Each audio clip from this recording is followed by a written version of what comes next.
Donc on est parti pour évoquer un sujet assez large et assez vaste sur un temps assez réduit. Voilà.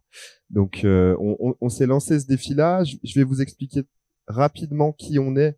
Nous, ENE. ENE, c'est pour Entreprises et Numérique. On est une association de développement économique, loi 1901, fondée il y a une vingtaine d'années par les chambres de commerce, chambres de métiers, CPME, MEDEF. Et la mission de l'association, c'est celle qui est écrite là, c'est d'accompagner les TPE, les PME de la région Auvergne-Rhône-Alpes dans leurs projets numériques. Qu'est-ce que ça veut dire ça veut dire que on fait dans l'ensemble de la région un certain nombre d'actions, de découvertes, de sensibilisation, de formation, et puis d'aide à la réalisation de projets pour principalement des TPE et des PME. C'est un peu le sens aussi de ce qu'on fait ici aujourd'hui. C'est pour faire un échange et un peu de vulgarisation selon voilà, votre niveau de connaissance du sujet, qui est assez vaste et qui va se limiter à l'intelligence artificielle générative. Voilà. Donc on va pas couvrir, j'ai pas la prétention de couvrir un sujet aussi large. Et moi, je me positionne vraiment. Alors, je présente pas comme un expert d'intelligence artificielle, plutôt un expert des usages numériques et un observateur. Et ce qu'on fait nous à l'ENE, c'est que on regarde ce qui se passe dans les entreprises, on essaye de mener des expérimentations avec elles, on prototype aussi en interne. Et c'est sur ce positionnement-là de retour d'expérience, de partage, voilà, que on a imaginé cette session aujourd'hui. C'est un échange. Donc le temps est réduit. Je suis sûr que j'ai prévu trop de sujets par rapport au temps, mais si vous voulez à un moment témoigner de quelque chose que vous avez utilisé, vous avez une question, quoi que ce soit, faut pas hésiter. Vous êtes nombreux, c'est chouette. Donc on va en profiter. Pour mettre un petit peu de contexte, je crois qu'il y a deux confs, ou voire peut-être plus, au moins deux en tout cas sur les Digital Days. En ce moment sur les événements, il y a beaucoup de confs IA. Il y a une forme de ruée vers l'IA. Alors, il s'est passé un truc en novembre 2022 qui a fait que d'un seul coup, un sujet qui était, on va dire, assez réservé aux experts et aux centres de R&D s'est généralisé et puis ça passe aux 20 heures. Donc vos parents vous parlent tiens, j'ai entendu parler de l'intelligence artificielle générative ou en tout cas de conversation avec de l'IA.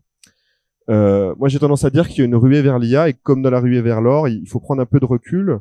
Parce que non seulement on ne sait pas où est l'or, et en plus, pendant la ruée vers l'or, les gens qui ont fait fortune, enfin il y a un adage qui dit que ceux qui ont fait fortune, c'est ceux qui ont vendu des pelles et des pioches, et pas forcément ceux qui ont trouvé de l'or. Et donc aujourd'hui, on a aussi beaucoup de vendeurs de pelles et de pioches dans le cadre de la ruée vers l'IA, et c'est pour ça que c'est important de comprendre, de bien comprendre ce sujet, comment ça fonctionne, quels sont les outils à disposition, pour éviter aussi de se faire vendre une pelle ou une pioche dont on n'a pas besoin. Je pense que vous avez compris le sens de mon analogie. Et quand je vous disais une infime partie d'un sujet bien plus vaste, c'est-à-dire que si on parle de l'IA au sens large, c'est l'ensemble des techniques informatiques qui vont faire qu'on va essayer de faire à un ordinateur ce qui est en capacité de faire le cerveau humain. Voilà. Si je dois donner une définition un peu comme je le dirais simplement autour d'une table, et dans tous ces sujets, il y a tout un tas de sujets qui ne sont pas celui d'aujourd'hui. C'est-à-dire que dans votre voiture, probablement aujourd'hui, il y a un petit morceau d'IA.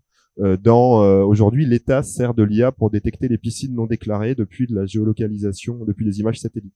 Il y a plein d'usages dans l'industrie, par exemple, qui ne sont pas du tout ceux dont on va parler aujourd'hui. Donc ça, c'est l'ensemble des sujets dont on parlera pas.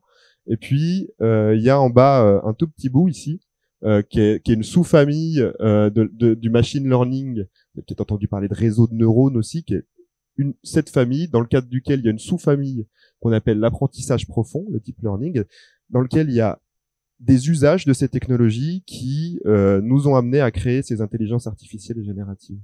Donc, parler d'IA, c'est parler d'un sujet bien plus vaste. Et aujourd'hui, on parle d'un petit bout, voilà, un petit bout de l'IA. Ayez conscience, en tout cas, que quand vous vous intéressez au sujet, il y a un ensemble de choses très vastes sur lesquelles il y a encore plein de choses à explorer. Et donc, si on doit définir un peu le sujet qu'on a aujourd'hui, alors j'ai demandé à ChatGPT, je vous invite pas forcément à lire immédiatement, mais je lui ai dit, explique-moi ce que c'est que l'intelligence artificielle générative. Alors lui, il comprend bien, il me dit que c'est une forme d'intelligence artificielle, donc c'est une forme parmi tant d'autres, qui rejoint ce qu'on évoquait tout à l'heure, qui permet de générer de nouvelles données, donc faire de la création de données. On va pas être là pour trier, pour pour faire du prédictif. On va être là pour générer des données numériques. Et moi, j'ai tendance à dire que c'est de la recréation. C'est pas de la création ex nihilo. Hein. Ces IA génératives, elles ne sont en capacité de produire uniquement parce qu'on leur a avant appris. Et on leur a appris des choses avec ce qu'on créait à un moment des humains. S'il y avait aucun humain pour créer, la machine, elle va tourner en rond au bout d'un moment. Et donc, il y a cet ensemble de données existantes qui est une quantité mais énorme de données, difficilement conceptualisables. Et le choix des données va être fondamental dans ce que l'IA générative va être en capacité de faire. Microsoft avait mené une expérimentation il y a quelques années, peut-être que vous en aviez entendu parler, sur Twitter, enfin X maintenant, où ils avaient laissé un compte Twitter géré par une IA. Et donc, bien sûr, les trolls de Twitter étaient venus l'arroser de contenu absolument affreux, ce qui fait que en 3 jours, le robot IA de Microsoft faisait l'apologie du Troisième Reich. Voilà. Et parce que les données sur lesquelles ils s'entraînaient étaient des données qui représentaient ces idées-là. Donc le choix des données est fondamental, et donc là il y a une intervention humaine. Et donc les données qui sortent, c'est des données qui sont similaires aux données d'origine. Voilà. Pour continuer à définir un peu ce sujet, moi j'aime bien comprendre. Alors là je prends l'exemple de GPT. GPT c'est le modèle, c'est le moteur derrière ChatGPT. ChatGPT c'est un outil, un service, un logiciel. GPT c'est le modèle qu'il y a derrière, qu'on va appeler moteur pour simplifier. J'aime bien essayer de comprendre à partir de quoi ils ont appris ces moteurs-là, pour mieux comprendre aussi ce qu'ils sont en capacité de faire. Et donc, quand vous demandez à GPT-4 ce sur quoi il a appris, vous voyez que il y a à peu près 25-35% de sites web d'actualité, à peu près tout Wikipédia dans toutes les langues et d'autres encyclopédies en ligne, des livres, des blogs, des forums, des sites web spécialisés, etc., etc. On en reparlera. Ces contenus-là, en fait, aujourd'hui, ils se sont entraînés dessus, mais sans rien demander à personne. C'est pas dit que demain, on puisse entraîner des intelligences artificielles comme ça sur n'importe quelle revue en ligne. Vous, si vous étiez éditeur de journal, vous diriez peut-être, il y a un moment où là, moi, j'en tire quoi à la fin? On s'est entraîné sur tout ce que j'ai produit depuis 40 ans ou 100 ans, et j'ai pas forcément beaucoup de gains. Et donc ça, l'ensemble de ces outils permettent d'entraîner des moteurs. Et ces moteurs, on les appelle des LLM, des Large Language Models, et qui sont un petit peu au cœur de ces IA génératives. On va pas aller super loin sur de la technique, mais ça, je pense que c'est important de comprendre que c'est l'entraînement de ces moteurs et le corpus d'apprentissage qui va définir ce qu'on est en capacité de sortir derrière. Et donc, ce modèle de langage, ce grand modèle de langage, c'est celui qui va d'un côté décoder ce qu'on va lui dire en texte. Et c'est ça qui est incroyable, parce que sinon, fallait au moins des bases très solides en Python pour être en capacité d'utiliser des moteurs d'intelligence artificielle. Là, maintenant, il suffit de savoir écrire et qui va derrière être en capacité de reproduire éventuellement du texte ou d'autres types de contenus. Voilà. Et pour terminer aussi sur la compréhension de ChatGPT, il faut savoir que c'est un outil qui est probabiliste. Ça veut dire que il ne réfléchit pas. Il n'y a pas de logique mathématique. Votre calculatrice, elle n'est pas probabiliste. Enfin, personne n'a de calculatrice. Mais votre appli calculatrice sur votre Android ou votre iPhone, il y a des algorithmes qui calculent, qui savent que 2 plus 2 font 4. L'IA générative, GPT, il sait pas ça. Il va estimer la plus haute probabilité que si vous lui dites combien fait 2 plus 2, ce soit 4 comme réponse. Et ça change fondamentalement la manière dont on se positionne par rapport à l'IA quand on s'en sert. Donc, plus un élément est présent dans l'apprentissage, plus il sera présent dans les réponses, et puis on verra qu'il peut y avoir plein de mauvaises idées. Voilà. Quand on demande à ChatGPT de nous expliquer comment il fonctionne et qu'est-ce qu'un modèle probabiliste, il vous donne une analogie qui vaut ce qu'elle vaut, mais il vous dit qu'il est un magicien qui tire des cartes pour répondre aux questions. Chaque carte représente un mot. Il les tire une par une pour construire une réponse. Et à chaque carte, il considère les cartes qui sont sorties et la carte qui a la plus haute probabilité de sortir derrière. Voilà. Le lien entre la magie et les probabilités, je suis pas super fan, mais l'idée c'est que c'est construit étape par étape, mot par mot, dans une logique de probabilité et pas une logique de calcul où on pourrait imaginer qu'il pense, parce que nous on a du mal dans notre cerveau à conceptualiser que quand on voit les réponses, on se dit ça peut pas être de la proba. Voilà. Non, ça paraît trop naturel pour être de la proba, mais fondamentalement c'est un fonctionnement probabiliste. Voilà. Et derrière tout ça, il y a ce monsieur là qui s'appelle Sam Altman, derrière ChatGPT, et puis il y a plein d'autres boîtes dont on mentionnera les noms pour que vous ayez un paysage complet, mais lui, il est un peu important parce que on n'a pas fini d'en entendre parler. C'est une nouvelle génération de grosses boîtes tech qui sont malheureusement pour nous soit américaines, soit chinoises, pour la plupart, on va dire, même s'il y a quelques solutions locales, et qui, à un moment, a fait un buzz incroyable avec sa société qui s'appelle OpenAI, avec ChatGPT, qui est sorti, on va dire, accès public novembre 2022, mais ChatGPT n'est que un outil que développe cet éditeur. Et donc ils ont plein de modèles, le moteur qui est derrière ChatGPT. Ils vont avoir des moteurs qui servent à faire, on leur écrit en texte, ils renvoient du texte, du ChatGPT, mais aussi de la création d'images. Vous avez peut-être entendu parler de DALL-E. Ils viennent d'annoncer la 3e version du modèle hier, exactement.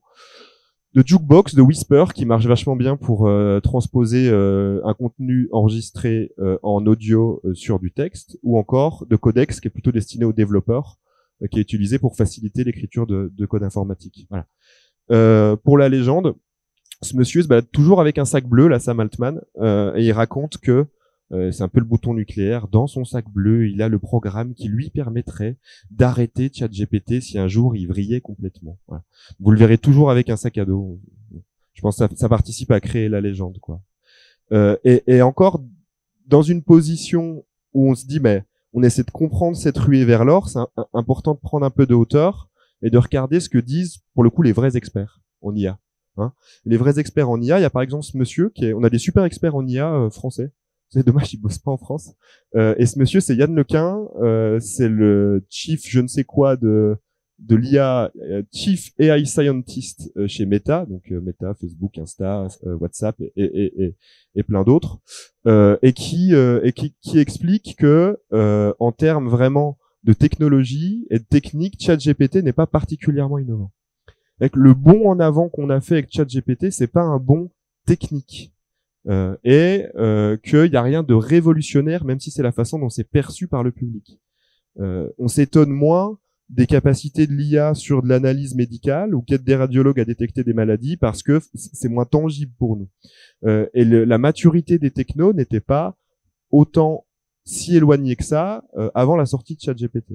Mais ce qu'ils ont fait d'incroyable, c'est de l'avoir rendu accessible au public, comme un Google.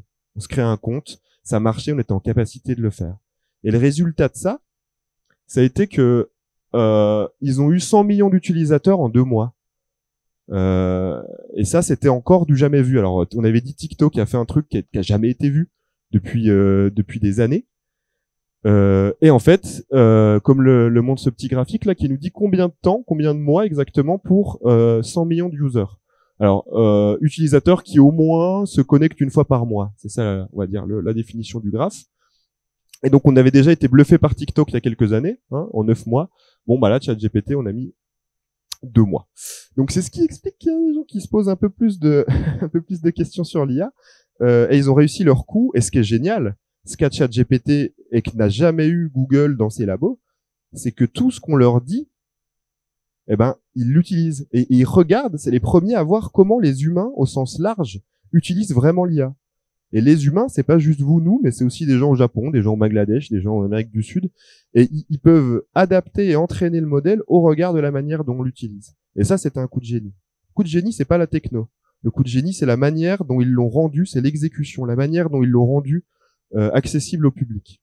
Et puis en parallèle, il y avait ça. Alors, il y avait un tsunami d'images généré par IA.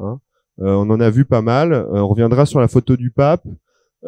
Sur le cosmonaute en cheval, enfin voilà, il y a des classiques. Aujourd'hui, c'est assez classique et du coup, bah, ça a participé, on va dire, à créer ce mouvement où on se dit, bah tiens, il se passe un truc là, faut qu'on se renseigne. Si je devais ici vous demander un peu dans la salle, levez la main ceux qui, à un moment, ont utilisé un moteur d'IA générative, ChatGPT, images, ce qu'on veut. Ok, on a quasiment, on va dire, 90% de la salle, je pense. Et qui est-ce qui utilise un moteur d'IA générative, quel que soit le modèle, quel que soit l'outil, au quotidien?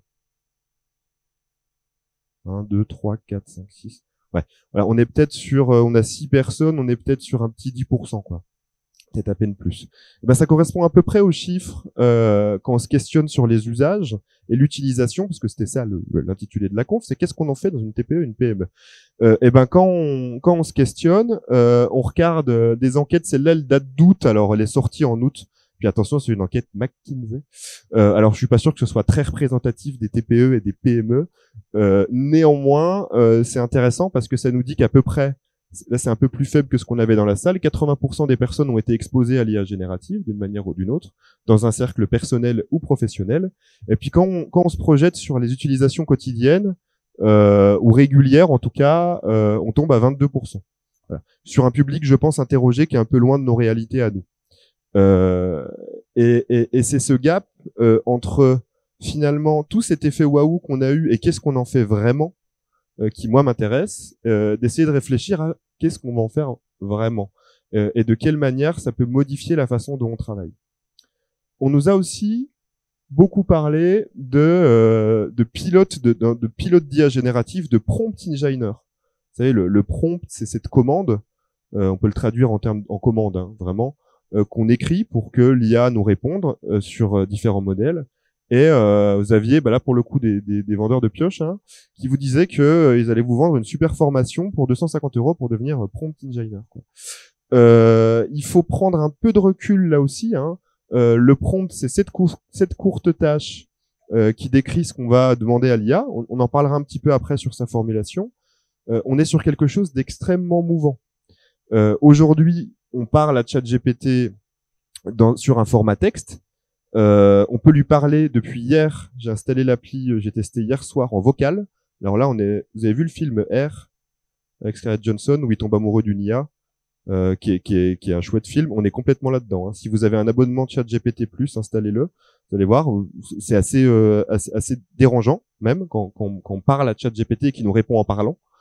Et donc cette logique de prompt, juste du texte, déjà c'est pas si compliqué. C'est juste savoir bien définir un contexte, une tâche et un résultat attendu, un format attendu, et surtout ça va forcément un peu évoluer au fur et à mesure, et demain l'IA elle sera certainement un peu dans tous nos logiciels sans qu'on ait un logiciel d'IA pour faire n'importe quoi. Et donc ce que j'évoquais, voilà, ce prompt, c'est ce texte qu'on donne à l'intelligence artificielle pour que derrière elle puisse travailler. Sur la formulation d'un prompt, alors on va pas faire aujourd'hui une session trop tuto. On fait des petits webinaires en ligne où on est plus sur de la pratique. Là, je vais passer peut-être à peine vite sur les dimensions extrêmement tuto, mais si jamais vous demanderez le support pour avoir les infos. Moi, j'ai tendance à dire quand on me dit mais comment on écrit un bon prompt, vous faites un bon brief en fait. Quand vous allez voir à un moment un professionnel ou que vous faites une recherche Google, à un moment, on doit se dire qu'est-ce qu'on veut, dans quel contexte, pour faire quoi. Et donc on donne à STIA, à ChatGPT par exemple, ou à d'autres intelligences artificielles génératives un rôle. On lui dit agis en tant que nanana, parce que il réagit très bien sur ce positionnement de rôle, et autrement il vous fait des réponses qui sont plutôt génériques. On lui donne après du contexte pour éviter aussi des réponses génériques. Donc ton rôle c'est d'être je ne sais quoi, consultant en marketing, et le contexte c'est mon entreprise qui travaille dans tel secteur avec telle typologie de clientèle. Ensuite, on lui demande une action, une tâche. Dans ce contexte-là, donne-moi des idées pour mon plan de communication de l'année prochaine. Et on va contraindre le résultat de cette tâche dans un format. Et ce format va être donne-moi ces résultats dans un tableau avec en colonne 1, nanana, en colonne 3, nanana, en colonne 4, nanana. Et ça, si dans votre tête, quand vous utilisez ChatGPT, y compris sur le modèle gratuit, hein, qui donne des très bons résultats avec GPT 3.5 là-dessus, vous lui dites, je lui donne un rôle, du contexte, une tâche et un format, un résultat attendu. À ce moment-là, vous avez des résultats qui vont aller du tout au tout par rapport à ce que vous êtes habituellement, peut-être si vous aviez jamais trop systématisé ça, en capacité d'obtenir de ChatGPT.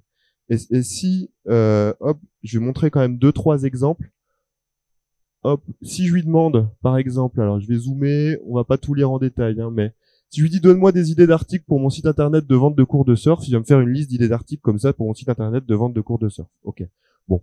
Si déjà je vais un petit peu plus loin et que je lui donne là un rôle, un contexte, plusieurs cibles et une structuration, il va être en capacité de me donner un tableau qui va me donner des idées d'articles, des briefs et les cibles auxquelles ça correspond. Bon, c'est pas très approfondi, hein, ça ne vous dispensera jamais de réfléchir. Mais enfin bon, ça peut constituer sur une session où on commence à essayer d'imaginer des choses, on cherche des idées, une bonne première source pour chercher des idées. Et cette formulation, quelque part, on lui demande la même chose. Mais c'est beaucoup plus intéressant d'avoir ce tableau on pourrait demander n'importe quoi dans ce tableau. Hein. Là, moi, je l'ai fait très rapidement, que cette liste à la Prévert, voilà, d'articles sans nécessairement qui est quelque chose qui soit immédiatement exploitable. Voilà. Là, je donnais un autre exemple, mais c'est un petit peu la même logique sur des cours de surf. Voilà. Sur les quelques usages, moi, je catégorise souvent en 3 catégories. Je vous propose qu'on fasse quelques allers-retours entre ces catégories et derrière un certain nombre d'exemples.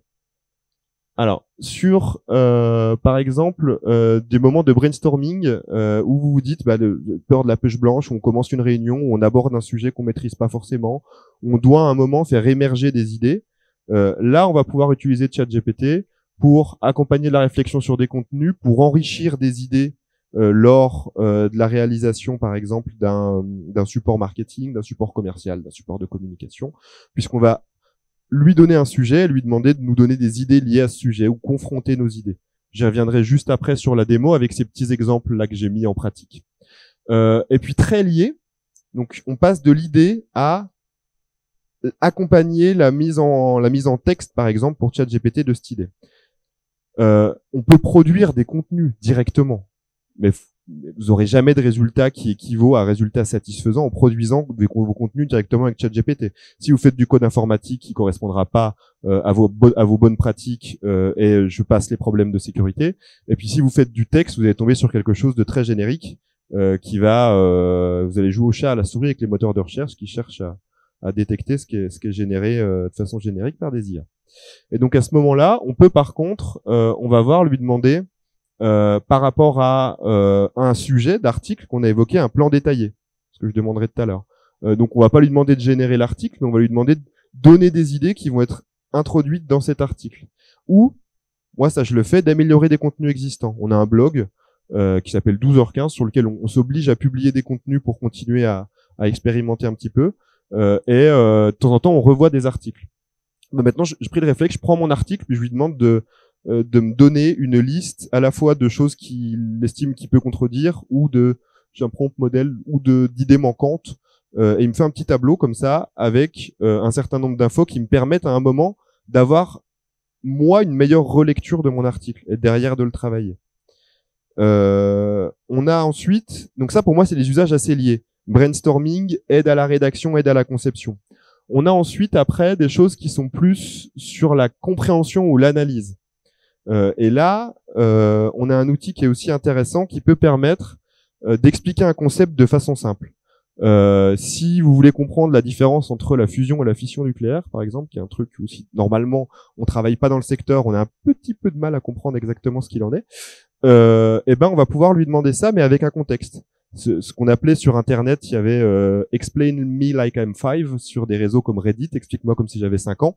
Et ben là, on va lui dire donne-moi une explication, explique-moi comme si j'avais 10 ans, explique-moi comme si j'avais 5 ans, explique-moi très simplement des concepts parfois compliqués, ou lui demander des analogies, comme j'avais fait pour le magicien tout à l'heure pour expliquer la dimension probabiliste. Et là, il va être en capacité de nous donner des résultats intéressants. Et on peut aussi maintenant, sur l'abonnement payant, lui faire analyser des tableaux et des stats. Et ça peut être hyper intéressant quand vous avez un amas de données dont vous savez pas forcément quoi faire, avec les limites qu'on verra tout à l'heure, c'est-à-dire où va la donnée, est-ce que les données sont confidentielles ou non, enfin voilà, ces sujets-là. Alors combien de temps on a déjà? Ça fait déjà une demi-heure, donc je vais aller hyper vite sur ce que je voulais vous montrer, mais si vous voulez, je les partagerai ces éléments-là sur hop L'enquête, par exemple, je lui donne un fichier. C'est peut-être la nouveauté qui est la plus intéressante. Je lui donne un fichier et je lui dis ce fichier regroupe des réponses sur un questionnaire d'évaluation. C'était un questionnaire qui était transmis à des entreprises dans le cadre d'un programme d'accompagnement. C'est un truc qu'on avait nous à l'ENE.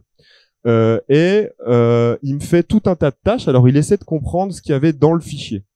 Donc dans le fichier, moi j'ai déjà enlevé une ou deux colonnes qui trouvent pas n'importe quoi. J'ai enlevé les noms et les prénoms par exemple des personnes. Et il exécute. On peut voir ce qu'il exécute. C'est en Python. Hein. Il exécute un certain nombre d'analyses à partir de différentes librairies Python qui vont permettre derrière de comprendre, d'analyser, de segmenter et de tirer des informations de ce fichier. Ça, dans l'absolu, mon fichier, il a 2300 réponses sur à peu près 80 questions. Donc, c'est un truc assez touffu, quoi. À faire dans un Excel, c'est un peu une plaie. Et puis, à faire en Python, avec beaucoup de tutos, je m'en sors, mais je mets 2 jours, quoi. Et donc, voilà, là, il me donne un certain nombre d'infos, ce qu'il a compris de mes collègues, de mes colonnes, pardon. Et là, je lui dis, les domaines d'amélioration m'intéressent particulièrement. Et là, vous dialoguez avec votre fichier. Et ce que je fais là sur un Excel, ça peut être fait sur n'importe quel fichier, techniquement.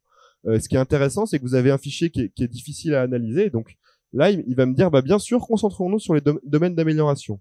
Cependant, mes noms de colonnes étant un peu abscons, il comprend pas exactement ce que c'est. Donc je lui dis, c'est les colonnes 47 et 48 en particulier qui m'intéressent. Et à ce moment-là, il me dit parfait, les colonnes 47 et 48, on va les examiner, on va analyser pour comprendre quels sont les domaines d'amélioration. Et donc là, il vous dit beaucoup de réponses indiquent rien du tout, ce qui incite un grand nombre de participants n'ont pas de sujets complémentaires à ajouter. Certains participants ont mentionné des sujets spécifiques. Sur les autres remarques, pareil. Donc il va déjà me faire une analyse qui est assez intéressante de mon fichier où je vois si oui ou non j'ai beaucoup de données exploitables. Il me fournit une conclusion. Et puis là, il me dit si vous souhaitez explorer davantage, n'hésitez pas à me le faire savoir. Donc moi je lui dis pour les 332 réponses uniques de la colonne 47, donne-moi une analyse de sentiment et une extraction de thème. Et là, à ce moment-là, il va me dire, bien sûr, l'analyse de sentiment peut fournir des insights. Faut déjà savoir un peu comment fonctionne la statistique. C'est-à-dire que c'est pour ça qu'il faut toujours un peu maîtriser un sujet pour pouvoir l'utiliser dans un moteur d'intelligence artificielle. Mais à ce moment-là, il va derrière me donner des réponses neutres, parce que finalement, il n'y a pas beaucoup d'expressions pour la plupart, positives ou négatives. Et après, il va regrouper. Donc là, il se trompe parce que lui utilise un truc anglais. Il me dit, ah, je comprends rien, c'est en français, machin. Et à la fin de tout ça, où je lui dis, non, réessaye, c'est en français. Mais je lui dis comme ça. Je lui dis, non, c'est du français. Prends un modèle qui est adapté au français. Je parle avec lui. Et à la fin, il me regroupe par thème un certain nombre de mots, de phrases, et il l'interprète derrière ces thèmes et me donne une interprétation. Et ça, pour le coup, je trouve que c'est bien plus intéressant que ce qu'on évoquait au tout début sur de la génération d'idées, qui est un élément assez simple. ChatGPT permet de faire ça aujourd'hui sur des fichiers statistiques ou des fichiers PDF avec différents plugins. Voilà. Donc d'autres usages dont on a moins l'habitude. Je vous passe la démo sur la communication si ça vous intéresse et qu'il nous reste un peu de temps. On la reverra à la fin. Et puis après, il y a plein de tâches du quotidien. Et là, pour faire ça, moi, j'utilise pas trop pour les tâches du quotidien. Très sincèrement, je fais pas rédiger mes mails par ChatGPT. Plutôt des trucs que je sais pas faire en général ou quand j'ai besoin d'idées. Mais j'ai des collègues qui l'utilisent différemment. Voilà. À l'ENO, on a une collègue, Sophia, qui rédige beaucoup de mails pour inciter les gens à s'inscrire à nos formations. Et donc, elle utilise beaucoup de ChatGPT. Je lui dis, mais explique-moi comment tu utilises ChatGPT, toi. Eh ben, ça va être rédiger un petit post sur les réseaux sociaux où on n'est pas très inspiré parce que c'est pas un truc qu'on ait préparé. On n'a pas forcément d'éléments sur le moment et on veut simplifier la vie. Traduire un texte dans une autre langue. Définir un mot pour mieux vendre la formation. Quand on est sur des formations très techniques, des fois, elle va demander exactement en quoi ça consiste au moteur. Résumer un texte, un paragraphe, rédiger un brouillon de document type, corriger des erreurs de grammaire, de syntaxe, préparer un mail, etc., etc., etc. Donc ça, c'est des usages qui sont plus bureautiques, quoi, pour moi. Et puis ensuite, il y a tout ce que permettent de faire les plugins. Plugins, hein, vous voyez la logique, des extensions, il y en a plus de 700 aujourd'hui sur ChatGPT. Et donc, ils permettent à ChatGPT d'interagir avec d'autres systèmes qui sont, eux, pas des systèmes d'intelligence artificielle. Et j'ai fait un petit test. Est-ce qu'on peut automatiser complètement la création de contenu? On va prendre ChatGPT. Vous connaissez Canva? Ouais. Moteur de création d'images et CapCut. Ouais. Moteur de création de vidéo. Enfin, pas logiciel de montage initialement mobile, mais qui a aussi une interface intéressante. Et on va faire un test en live. du coup, hop, avec ChatGPT sur hop là. Alors, normalement, je l'ai préparé. Ok. Donc, je lui ai dit, j'ai ajouté mes petits plugins là-haut. Hop. Tu dois agir comme un créateur de contenu spécialisé dans la vulgarisation historique. Effectue les tâches suivantes dans l'ordre. Écris moi un texte en français sur l'histoire de la ville du Puy-en-Velay en utilisant le plugin Wikipédia. Ok, utilise un vocabulaire simple, nanani nanana. Puis utilise CapCut pour créer une vidéo à partir de ce plugin. Puis utilise Canva pour me créer une image qui me permettra de faire la promotion de cette dite vidéo quand je peux pas mettre des formats vidéo. Donc je vais le relancer puis on va le faire en live. Comme ça, si ça marche pas, j'aurai l'air malin. Hop. Et ça c'est un peu nouveau aussi, parce que la bibliothèque de plugins s'est beaucoup étendue. Le fait d'utiliser Wikipédia me permet d'avoir une information fiable sur la partie historique. Et après, donc là, hop, vous voyez qu'il a fini d'utiliser Wikipédia. Donc là, il va m'écrire son texte. C'est pas moi qui vais vous raconter l'histoire de la ville dans laquelle vous vivez. Donc on va le laisser écrire ce texte à ce moment-là. Ça peut prendre un petit, vous voyez qu'il est un peu plus lent que peut-être celui que vous utilisez, parce qu'on est déjà sur le modèle 4 qui est un petit peu plus lent. Et puis après, quand les plugins tournent, voilà, ça va parfois mettre un moment. Ok, Wikipédia.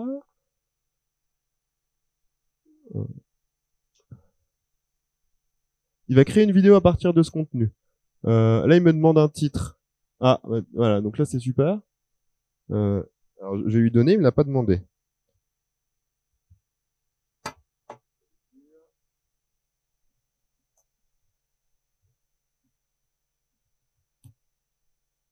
Un titre complètement nul, mais on s'en fout, c'est juste qu'il a besoin d'un titre. Donc on va lui donner un titre. Voilà. Et là, hop, il utilise CapCut, donc le logiciel de montage vidéo, pour me créer une vidéo à partir du texte que je lui ai fourni. Et donc là, ça, il va peut-être mettre un petit moment. Ça allait plus vite ce matin, bien que je sois dans le train. Ça allait un petit peu plus vite. Ok. Et donc là, hop, il utilise Canva. Donc il est en train de me préparer quelque chose. Donc ChatGPT ne donne jamais les mêmes résultats aux mêmes questions, ce qui est très pénible. Ce qu'on appelle un modèle qui est non déterministe. Et vous pouvez avoir plusieurs résultats pour une même question. D'ailleurs, vous avez systématiquement des résultats différents. Et donc là, vous allez voir qu'il me donne des trucs qui sont pas forcément hyper raccords. Donc là, voici quelques modèles Canva que vous pouvez utiliser pour créer un visuel promotionnel. Alors là, j'ai un fond d'écran d'iPhone. Là, j'ai Bonjour Automne. Là, j'ai une story Instagram. J'ai un truc qui me dit soi-disant pour les stories Instagram. Un truc de podcast. Bon, donc c'est rassurant aussi.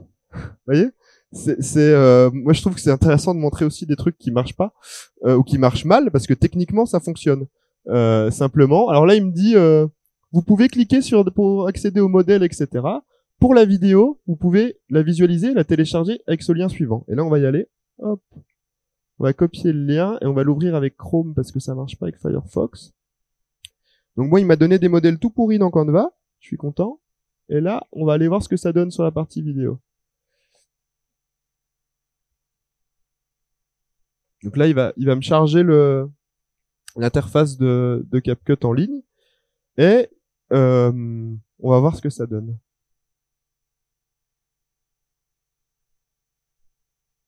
C'est un peu les joies du live, c'est que du coup, après, on se retrouve avec les temps de chargement. Hop. Ah, voilà. Et donc là, déjà, avant même de la lancer, on peut voir qu'il a compris que je lui demandais un format. Donc on a un format vertical, même si les images sont complètement par raccord. Puis vous voyez qu'ici, sur le conducteur, là, vous avez 2 pistes son, une piste image et une piste de texte. Donc déjà, il a généré tous ces outils-là.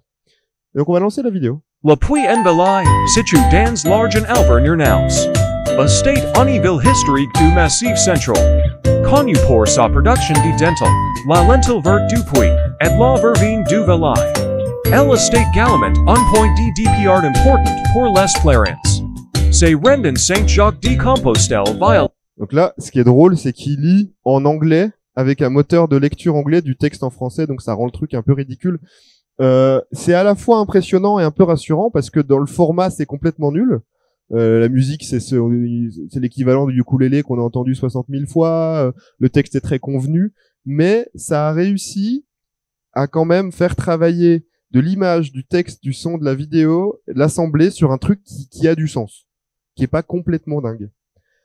Et donc ça, c'est impressionnant parce que si on repense à où on était il y a 1 an et demi peut-être sur la génération d'images, on générait des images qui étaient complètement à côté de la plaque. Et on a fait un bond en avant en très peu de temps. Voilà. On va pas se la regarder en entier. Hein. On va s'arrêter là.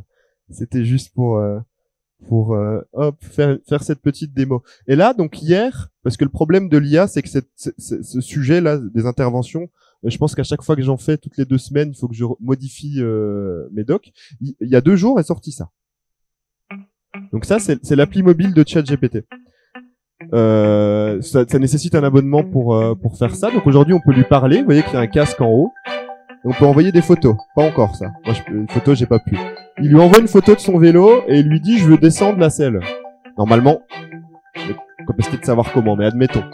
Donc là, il lui explique et il lui dit il faut tel type d'outil, etc. Mais je suis pas sûr. Montre-moi ta selle. Il renvoie en photo le levier de selle. Il lui demande si c'est ça le lever. Là, il lui dit non, c'est pas ça, etc. Pour ça, t'as besoin d'une clé Allen. Et donc, montre-moi, voilà, donc une clé Allen. Donc, il envoie 2 choses, le manuel du vélo et la boîte à outils. Et là, le moteur, donc là, il lui dit voilà le manuel du vélo et voilà la boîte à outils. Donc, on va attendre.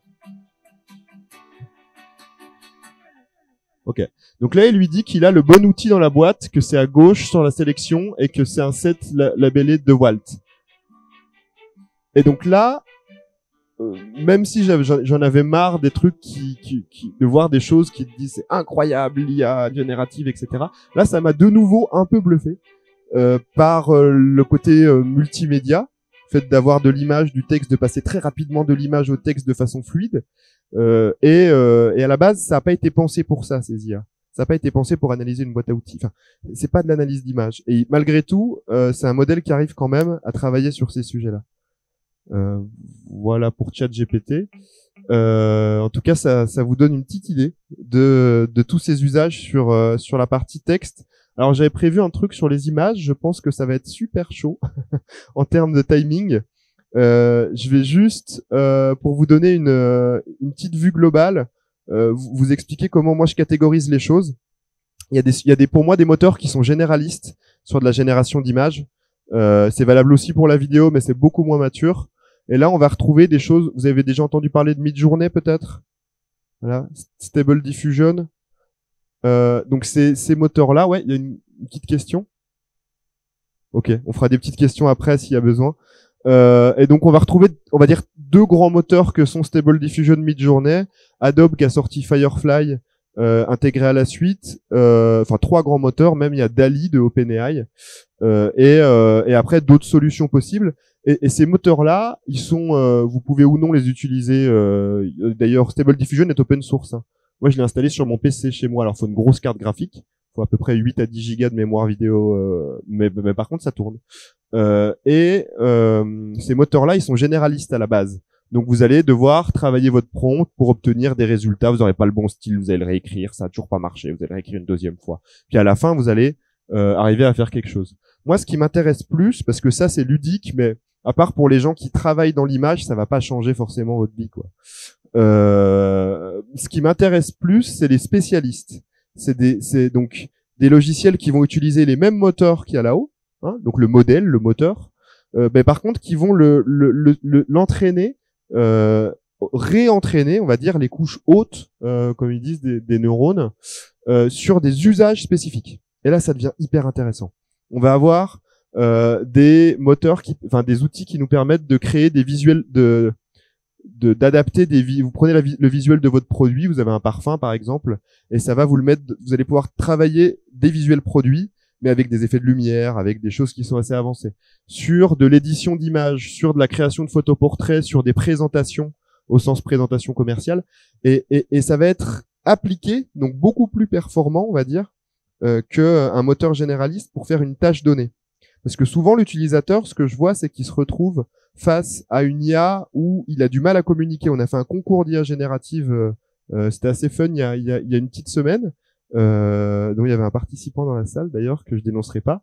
Et ceux qui n'avaient jamais vraiment fait des prompts pour les images n'avaient pas certains réflexes qui permettent justement d'obtenir un résultat vraiment intéressant et spécialisé. Et donc, on va pas aborder la rédac des prompts sur la partie image parce que je pense que je suis un peu à la bourre. Je voulais juste, pour terminer, hop, vous donner une petite idée il fallait que je finisse à 30, hein, c'est ça? On a 5 minutes encore? Je regarde au fond de la salle. Ok, on a 5 minutes. D'autres usages qui m'intéressent beaucoup, c'est que on voit de plus en plus des entraînements d'IA générative sur mesure. Et ça m'intéresse vachement. Ça, c'est une boîte de communication qui s'appelle Brainsonic, qui est une boîte parisienne, qui a fait pour son client, qui est l'association des producteurs de fruits et légumes, qui a entraîné Stable Diffusion, donc un moteur de génération d'images, sur la base, ce que vous voyez à gauche là, c'est les photos sur lesquelles il a été entraîné, donc une très grande base de données d'images, de photos, de légumes sur fond un peu flashy, de façon à pouvoir générer les visuels qui sont à droite. Vous voyez la logique.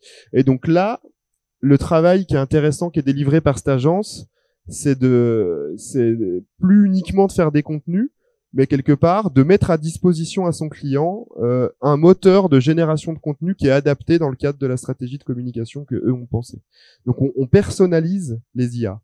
Et si on va plus loin, on se dit, est-ce que là on était sur de l'image, mais est-ce qu'on peut pas faire du produit? Et là, j'ai encore été bluffé il y a pas longtemps par ça.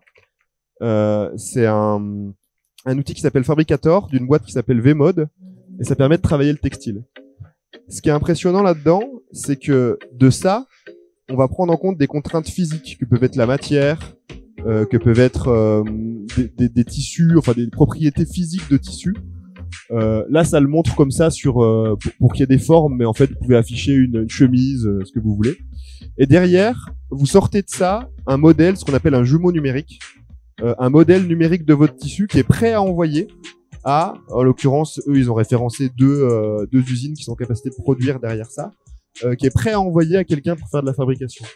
Et tout au long du processus de conception du designer, en fait, vous pouvez, ou non d'ailleurs, mais vous pouvez être assisté par des outils d'IA générative qui vous permettent de prototyper de façon beaucoup plus rapide que si vous deviez à chaque fois calculer des rendus, designer à la main à chaque fois dès que vous voulez faire plusieurs versions. Ça peut vous permettre d'explorer des choses. Et ça, là, on dépasse un peu on génère des images pour de la communication. On va un petit peu plus loin avec de la génération de produits, quoi. Et ça, on n'a pas fini, à mon avis. Voilà. D'en voir beaucoup. Je vous invite à aller voir 2 suites d'outils. ClipDrop et Runaway, qui sont justement ces boîtes à outils d'IA qui permettent de faire plein de choses. Donc il y a...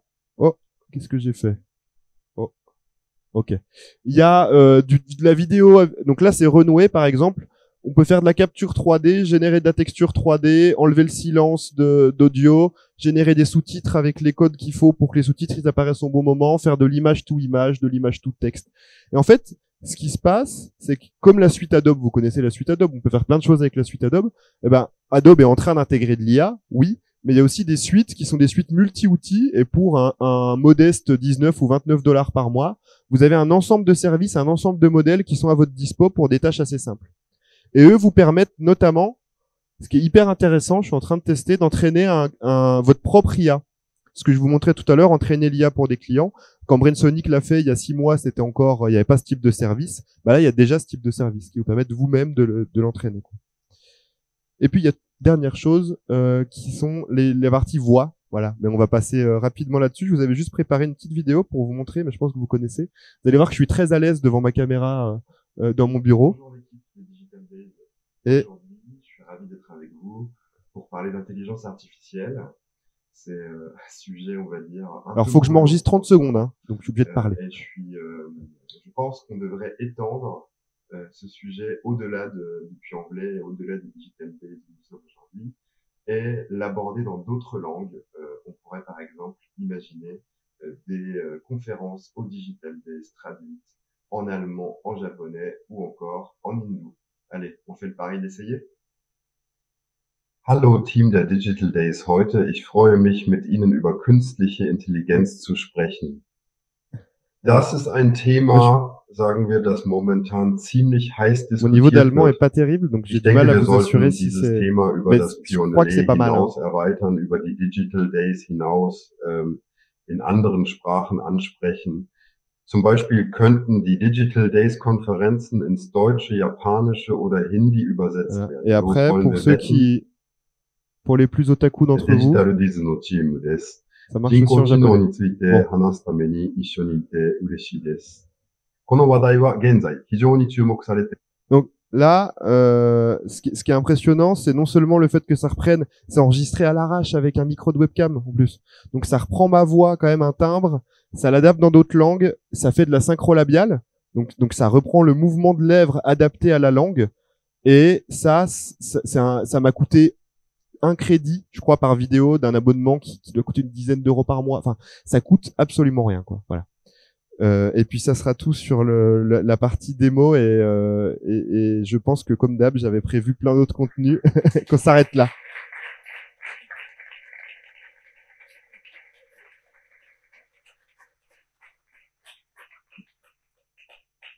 Merci. Si vous avez des questions, on n'a pas abordé la partie limite, mais ça sera pour une autre fois. On fait des webinaires qui durent 1h30, 2 heures sur ces sujets-là, si ça vous intéresse. Vous pouvez aller les retrouver sur notre site. On aborde des points spécifiques sur les images, où on va plus loin sur la brique réglementaire, sur comment travailler dans une entreprise avec l'IA. Et puis si vous avez des questions, c'est le moment. Voilà, on a 5 minutes, peut-être 10 minutes. Ok. Ok, super. Il n'y a pas de mauvaises questions. Ah, vous me laissez pas tout seul avec mon micro sans me poser une seule question, vous n'avez pas le droit. Si on veut les enregistrer, il faut peut-être que, hop, on passe. Du coup, moi d'abord je suis Baudry Souligné et j'aurais une question sur la sécurité du coup, parce qu'on sait qu'il y a des failles qui peuvent être trouvées au sein de ces modèles. Et est-ce que vous pensez que dans le futur les entreprises auront tous du coup des modèles en local pour éviter de développer du coup ces failles, mais du coup ça coûte énormément d'argent. Donc est-ce que les petites entreprises vont avoir les moyens réellement de pouvoir intégrer ce genre d'outils? Merci. Merci, c'est une super question. Pour moi, je rapprocherais ça de Dropbox. C'est-à-dire que aujourd'hui, le partage de fichiers, c'est quelque chose de simple et d'acquis. Simplement, tout le monde peut utiliser un Dropbox, un Google Drive, un OneDrive, ce que vous voulez. Et puis, il y a aussi plein d'autres services qu'on peut justement créer dans des infrastructures spécifiques, locales, ouvertes sur l'externe ou non, qui sont beaucoup plus complexes à mettre en place. Et là, je pense qu'il faut adapter aux clients. C'est-à-dire qu'un cabinet d'avocats, par exemple, moi, j'avais rencontré il y a un certain nombre d'années, mais un cabinet d'avocats sur Villeurbanne qui bossait avec ses données clients sur Dropbox, en formule gratos famille. Donc là, ça va pas. Après, pour l'IA générative, c'est certainement pour moi pareil. Ça dépend du travail qu'il y a derrière, des données qu'il y a. Et donc, si vous travaillez avec des données qui méritent d'être à ce point protégées, oui, il faut réfléchir dans ce contexte-là. Et aujourd'hui, en local, par exemple, on sait pas simplement faire du texte. On peut, hein. Mais bon, faut déjà avoir un petit niveau de Python, quoi. Alors que l'image, bon, on s'en sort un peu mieux. Et par contre, si on a des données sinon, il faut réfléchir aux données qu'on envoie. Voilà. Et là, il s'est passé un truc. Je sais pas si vous aviez discuté avec Bard. Bard, c'est le chat GPT de Google. Il y en a 3 en gros. Hein. Enfin, je veux dire, il y a chat GPT, il y a un autre outil qui s'appelle Claude, et puis il y a Bard de Google. Claude, dont d'ailleurs Amazon, ils viennent de mettre 5 milliards là. Ça a été annoncé hier dans Anthropic, qui est la boîte concurrente de ChatGPT.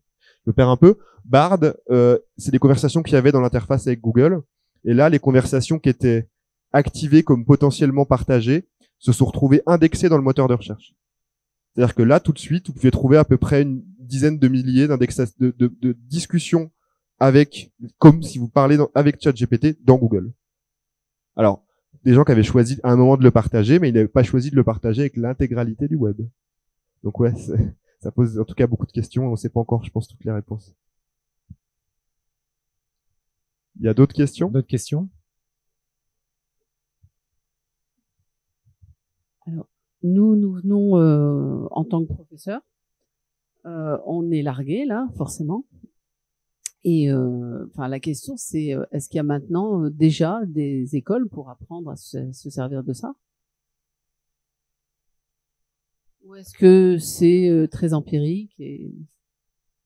Moi, le retour que je vous fais aujourd'hui, il est empirique. Voilà. Après, j'ai appris de l'informatique par ailleurs, mais ce retour, il est empirique.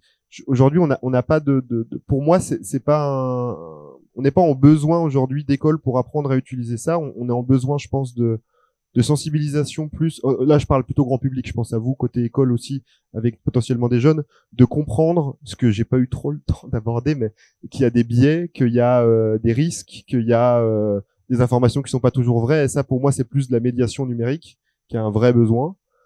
Et après, il y a besoin, je pense, d'expliquer ça aussi quelque part aux entreprises, de façon à ce qu'on sache à quoi on a affaire. On est au début du web, on est au début d'Internet. Alors, réglementation zéro, c'est le Far West, et il est en train de se passer ce qui se passait avant les années 2000 sur Internet. En fait, enfin, c'est pas exactement comparable, mais il y a ce vide juridique, il y a ce vide d'informations certifiées, on va dire, qu'on pourrait avoir dans des formations académiques, qui sont pas des formations pour apprendre à développer un modèle en codant, qui sont comprendre ce que c'est. Mais quand je vois moi ce qu'on nous apprenait au C2I quand j'étais au lycée il y a une quinzaine d'années, c'était déjà pas tout à fait raccord avec ce qui se passait dans le vrai monde. Donc je me dis que j'espère qu'on fera mieux pour ça, mais qu'il y a encore du chemin à faire.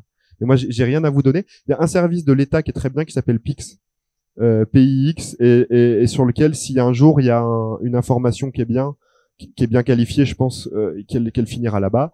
Et après, il y a sur la partie sécurité, il y a l'Agence nationale pour la sécurité des systèmes d'information, l'ANSSI. Ça fait pas rêver dit comme ça, mais ils font des super contenus.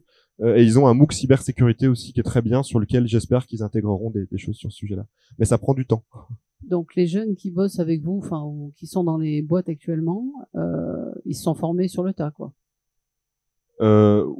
Oui, complètement Ouais, là-dessus. on est d'accord. Mais nous, on est plutôt là à essayer de travailler avec l'entreprise pour dire quand est-ce qu'il faut pas utiliser ce genre d'outils, quand est-ce qu'on peut les utiliser et pourquoi faire. Et la logique, c'est d'accompagner l'usage et d'encadrer comme on peut, quoi, entre guillemets. Peut-être si je peux répondre sur la partie entreprise, hein, en fait, ça va tellement vite parce que ça fait, allez, grosso modo, 1 an qu'on commence à mettre les mains dedans. Donc là pour le moment on défriche. On est plutôt en train d'essayer de comprendre ce qu'on peut en faire, outre les usages quotidiens qui ont été évoqués pour faire des petites tâches qui nous font tous gagner du temps. C'est comment est-ce qu'on peut adapter ça à nos métiers à nous et en faire un élément de création de valeur, de fournir un boulot plus rapidement, de plus grande qualité, etc., etc. Nous-mêmes on découvre en fait, hein. Moi, j'ai vu plein de trucs cet après-midi, j'hallucine. J'ai qu'une envie, c'est de me mettre derrière mon écran et de tester ce qui nous a été montré.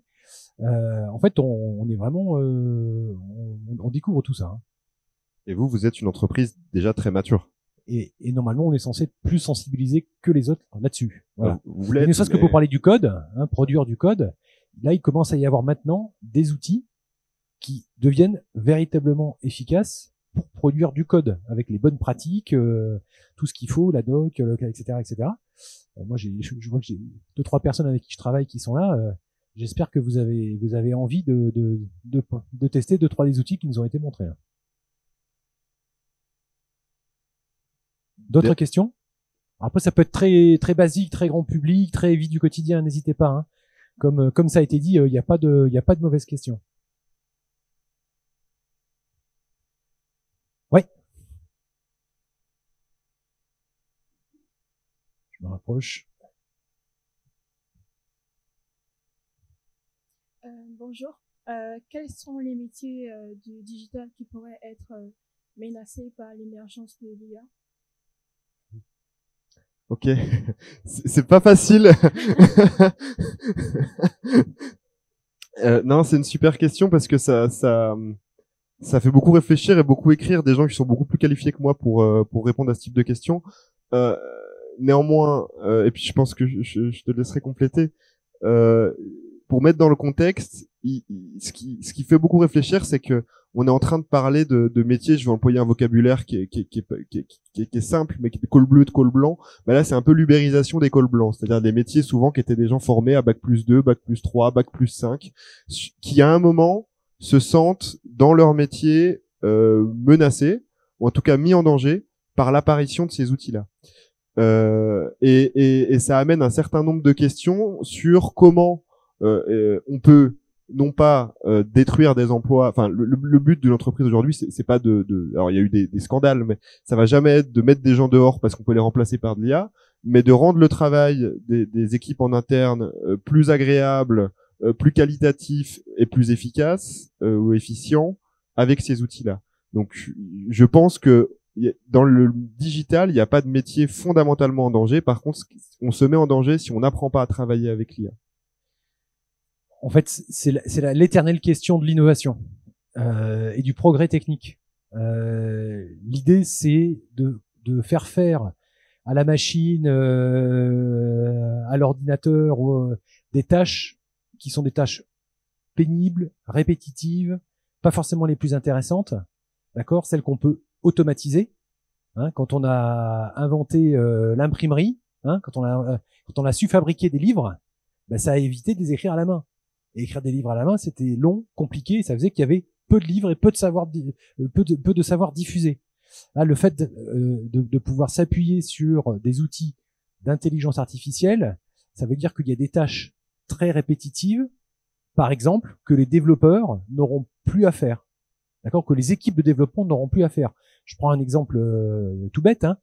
Quand on code un programme, une application, il faut le tester pour s'assurer qu'il fonctionne bien, qu'il n'y ait pas d'erreur, que ça génère pas de résultats inappropriés. Et ça, c'est un travail qui est un travail assez répétitif. C'est pas le travail a priori le plus simple à faire et le plus épanouissant. Eh bien, on peut demander à des outils de faire automatiquement ces tests-là à notre place. Donc en fait, la part la moins intéressante du travail, bah, naturellement, on va aller la confier à ces outils-là et on va pouvoir se concentrer sur la partie la plus intéressante, celle qui est la plus épanouissante. Voilà, c'est l'éternelle question de l'innovation qui est de dire bah, il y a des métiers qui vont disparaître, il y a des nouveaux métiers qui vont apparaître et bon, si on est un petit peu optimiste, on va espérer que ce soit pour le bien de l'humanité, quoi. Voilà. Pas mieux. Je vous donne juste si complément de question, alors j'ai l'impression. Juste pour info, si vous mettez votre mail pour que la brasserie vous le transmette, moi je vais bien donner le support. Je vous ai mis à la fin toute une bibliographie, à la fois sur des dimensions très pratiques, mais aussi plus. Il y a toute une série de vidéos sur qu'est-ce que l'IA qui ont été tournées par Digital League avec une personne qui s'appelle Amélie Cordier, qui est une extrêmement bonne pédagogue. Et puis des bouquins pour aller un petit peu plus loin, voilà, si ça vous intéresse. Pardon, je te laisse sur ta question. Y a-t-il des lois qui sont mises en place pour contrôler ou du moins pour restreindre, pour protéger, on pourrait dire l'humain contre cette avancée fulgurante de l'IA? Ok, c'est toujours des très bonnes questions. Il y a déjà des lois existantes qui s'appliquent, faut le savoir. Et après, aujourd'hui, il y a un texte, ça se décide plutôt à un niveau européen. Il y a un texte européen qu'on appelle encore l'AI Act, qui va être la réglementation de demain appliquée aux nouveaux aspects de l'intelligence artificielle. Mais aujourd'hui, ce qui se passe est déjà réglementé, c'est-à-dire qu'il y a des procès en cours sur lesquels on est en train de dire bah oui, les moteurs n'avaient pas le droit de s'entraîner sur des données accessibles librement en ligne comme ça, ou la réglementation appliquée aux données personnelles qui s'applique déjà à ça. Mais je crois que le juridique est toujours un peu en décalage. Mais comme tous les autres secteurs, en fait, ils sont en train d'essayer de s'adapter. Hein. Donc là, encore une fois, on a abordé cet après-midi, et merci pour l'excellente présentation qui a été faite. Pour conclure, la présentation qu'on vous a fait cet après-midi, c'est de commencer à vous sensibiliser, à vous éclairer sur un sujet émergent dont vous avez probablement tous entendu parler à un moment ou à un autre, hein, autour de l'intelligence artificielle, qui n'est pas une innovation nouvelle, hein, comme ça a été dit. Hein, ça fait très longtemps qu'on sait utiliser ces mécanismes-là. C'est qu'à un moment, ça a été mis à disposition du grand public et c'est là que ça s'est mis à exploser. Donc, c'est l'objectif des conférences qu'on peut faire dans le cadre de la brasserie digitale, et merci à l'ENE d'avoir pris le temps de nous présenter tout ça.